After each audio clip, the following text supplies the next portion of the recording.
Lake Travis chasing history this weekend as part of a full lineup of state championship games in the Metroplex. Triple header at Cowboys Stadium Saturday. First time the UIL has done a destination weekend top to bottom, but what a fitting end for Lake Travis. Facing unbeaten Denton Ryan in the 4A Division I Finals, and quarterback Michael Brewer opens big, a high-flying dismount to the end zone to cap off a 26-yard run and get him on the board 7-0. First half was all Lake Travis. Brewer again on the keeper, finds pay dirt to extend their lead to 14-0. Cavaliers in control. Stephen Pyle added a 44-yard field goal before the break to make it a three-possession game, 17-0. Ryan scored on their first drive of the second half, but otherwise the defense was airtight. Zach Struhling, big hit to deny Ryan any momentum. Of course, that's Hank Carter's specialty.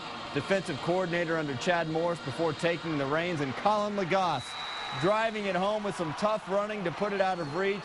Also played Brewer's backup and defensive back this season. Key injuries and stiff competition knocked them down at times this year. But when it's all said and done, the dynasty continues. They're state champions again, 27-7. The final, becoming the first 4A program ever to four-peat.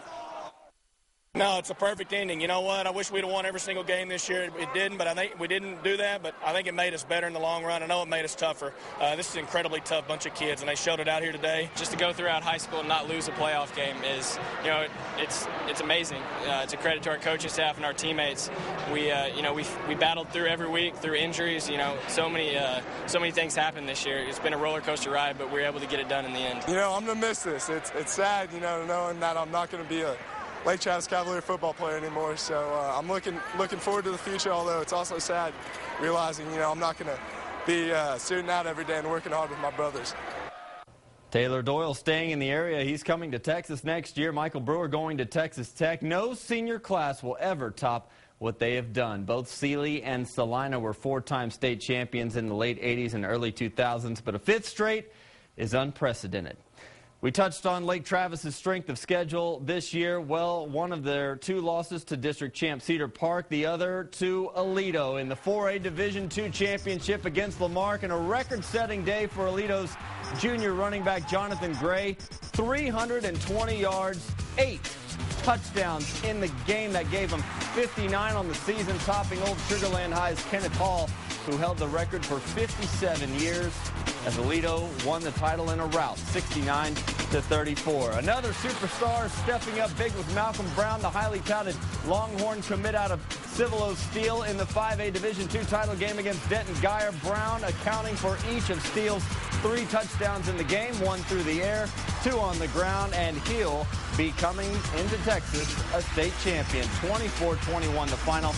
Wants to graduate with his classmates and enjoy high school, so he'll join the Longhorns in the summer. Finally, Pearland, who knocked off Katy in the quarters in front of 40,000 at Rice Stadium, facing the nation's #1 team in Euless Trinity last night. Same team that knocked out Stony Point twice, and the Trojans have some playmakers. Tevin Williams just hurdles a defender to highlight a 55-yard touchdown run, but Dustin Garrison trumped him on the other side of the ball. He was the Oilers' workhorse, ran for 3 scores as Pearland pulls off the unthinkable, beating Trinity for the 5A Division I crown, 27-17. Smaller schools played their title games at Vernon Newsom Stadium in Mansfield. The Lexington Eagles, part of our viewing area, in the 2A Division II finals against Idalou outside Lubbock. And Idalou, too much for Lexington to handle. They held Lexington to a field goal on their opening possession and landed a couple of crushing blows on offense to hang on for a 20-3 win.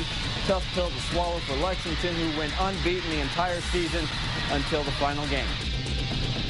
No, they left everything they had out on the field every day of practice, all year long, and every game, and carried themselves with class and integrity, and I appreciate everything they've done. Great bunch of kids. Great run for the Eagles. It was their first state championship appearance in 32 years.